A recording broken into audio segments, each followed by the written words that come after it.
1 मे हा आंतरराष्ट्रीय कामगार दिन, त्याचबरोबर महाराष्ट्र दिन म्हणून पाळला जातो। मित्रांनो, 125 वर्षाच्या संघर्षानं आणि प्रचंड बलिदानानंतर जगातल्या कामगारांना 8 तासाचा कामाचा दिवस हा कायद्याने मंजूर झाला। यासाठी अनेकांनी स्वतःचे प्राण अर्पण केले, अनेक जण फासावर गेले, अनेकांना गोळ्या घालून ठार मारण्यात आलं, हजारो लोक जेलमध्ये खितपत पडले आणि त्यानंतर भांडवलशाही सरकारांना 8 तासाचा कामाचा दिवस करावा लागला। 8 तास काम, 8 तास मनोरंजन, 8 तास विश्रांती ही माणसाला माणसासारखं जगण्यासाठी आवश्यक असल्यामुळे 8 तासाच्या कामाच्या दिवसाची मागणी केली होती। आताच्या परिस्थितीमध्ये सर्वांना 12 तास काम करावं लागतंय, अल्प वेतनावर काम करावं लागतंय, असुरक्षित वातावरणामध्ये आपला कामगार वर्ग काम करतोय। कुठल्याही कल्याणकारी योजनाशिवाय या देशातले 90% कामगार काम करतात। अगदी कायदेशीर अधिकार, किमान वेतनही त्यांना मिळत नाही किंवा विमा योजना, प्रॉव्हिडंट फंडाच्या योजनेपासूनही त्यांना वंचित ठेवलं जातं। हक्काच्या रजा दिल्या जात नाहीत, हक्काचा बोनस दिला जात नाही। देशातल्या 90% कामगारांची ही परिस्थिती आहे। कंत्राटी पद्धतीच्या नावाखाली, निश्चितकालीन रोजगाराच्या नावाखाली, शिकाऊ पद्धतीच्या नावाखाली वर्षानुवर्ष आपल्या तरुण मुला मुलींना राबवून घेतलं जातं आणि यातून फक्त कॉर्पोरेट कंपन्यांचे, भांडवलदारांचे नफे वाढत चाललेले आहेत। कामगारांचं मात्र खरं वेतन कमी कमी होत चाललेलं आहे।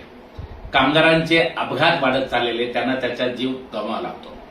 अशा परिस्थितीत भारतीय संविधानाने दिलेल्या अधिकाराचा वापर केल्यास, युनियन करण्याचा प्रयत्न केला, सर्रास कामावरून काढून टाकलं जातं, त्यांच्यावर पोलिसी दडपशाही केली जाते, त्यांच्या नेत्यांना जेलमध्ये टाकलं जातं, वेतनवाढीची मागणी केली, त्यांच्यावर दडपशाही केली जाते। आज ही परिस्थिती महाराष्ट्रामध्ये आणि देशामध्ये आहे। या परिस्थितीमध्ये सर्व कामगारांनी संघटित होऊन भक्कम अशी ताकद निर्माण करून शोषणाच्या विरुद्ध संघर्ष केल्याशिवाय दुसरा मुक्तीचा मार्ग नाहीये। आज देशातलं मोदी सरकार आणि महाराष्ट्रातलं फडणवीस सरकार 29 कामगार कायदे रद्द करण्यात आलेले आहेत। कामगार विरोधी 4 श्रमसंहिता, ज्या फक्त भांडवलदाराच्या फायद्यासाठी करण्यात आलेल्या आहेत, त्या लागू करण्यात आलेल्या आहेत।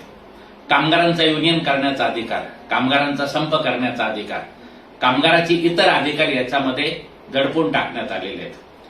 कामगारांनी संघर्ष केल्यास, त्यांनी संप केल्यास त्यांना जेलमध्ये टाकण्याची तरतूद करण्यात आलेली, ही अत्यंत गंभीर परिस्थिती आहे। कामगारांच्या मूलभूत हक्कावर हा हल्ला आहे।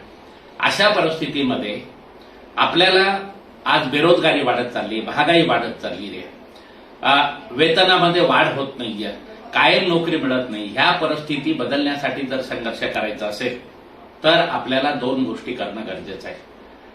कामाच्या ठिकाणी, कारखान्यामध्ये, दुकानामध्ये, मॉलमध्ये, विविध आस्थापनामध्ये, सरकारी कार्यालयामध्ये सर्व कामगारांनी संघटित होणं, युनियन तयार करणं हे खूप आवश्यक आहे।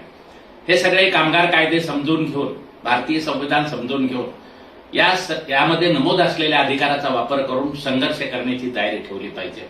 आपल्याला कळलं पाहिजे की आपण कायम होत नाहीये, आपल्याला न्याय मिळत नाही, आपल्याला चांगलं वेतन मिळत नाही। त्याचं मुख्य कारण महाराष्ट्र सरकारचं आणि या देशातल्या सरकारचं कामगार विरोधी आणि मालकधार्जिणे धोरण आहे। आज अशा अंगणवाडी, बांधकाम मजूर, घर कामगार, शालेय पोषण कामगार असे लाखो कामगार आहेत की जे वर्षानुवर्ष काम करतायत, परंतु त्यांना न्याय मिळत नाहीये।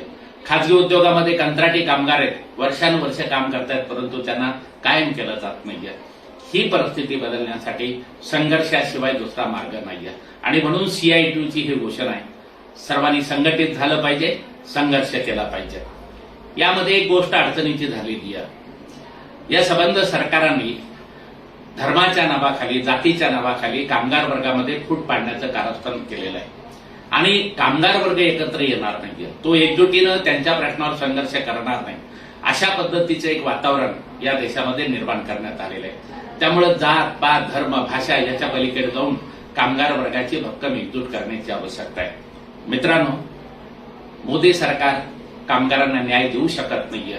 मोदी सरकार आणि फडणवीस सरकार हे कामगार वर्गाचं शत्रू सरकार हे आपण लक्षात घेतलं पाहिजे आणि ह्या सरकारच्या विरोधात लढण्याची शपथ ही आंतरराष्ट्रीय कामगार दिनी आपण घेतली पाहिजे। 105 हुतात्म्यांच्या बलिदानातनं हा संयुक्त महाराष्ट्र झालेला आहे। परंतु या महाराष्ट्रावर रोज हल्ले चालू आहेत। महाराष्ट्राची ताकद संपवण्याचा प्रयत्न केलाय। मराठी माणसाचा सतत अपमान केला जातोय। छत्रपती शिवाजी महाराज, डॉक्टर बाबासाहेब आंबेडकर, महात्मा फुले, जिजाऊ यांचे सातत्यानं अपमान करण्याचा प्रयत्न, त्यांची बदनामी करण्याचा प्रयत्न इथल्या जातीवादी धर्मांध शक्ती करतायत। आणि म्हणून महाराष्ट्राच्या विरुद्ध हे जे काही कारस्थान चालू आहे ते कारस्थान हाणून पाडण्यासाठी सुद्धा मराठी कामगार कष्टकऱ्यांनी, महाराष्ट्रातल्या जनतेने, सर्व कष्टकऱ्यांनी एकत्र येऊन हे कारस्थान ओळखलं पाहिजे आणि आपला न्यायाचा संघर्ष पुढे घेऊन गेला पाहिजे। हे सगळे करण्यासाठी कामगार संघटनांना शक्ती मिळावी, कामगार वर्गांना ताकद मिळावी अशी या कामगार दिनी सदिच्छा व्यक्त करतो आणि आपणा सर्वांना शुभेच्छा देतो।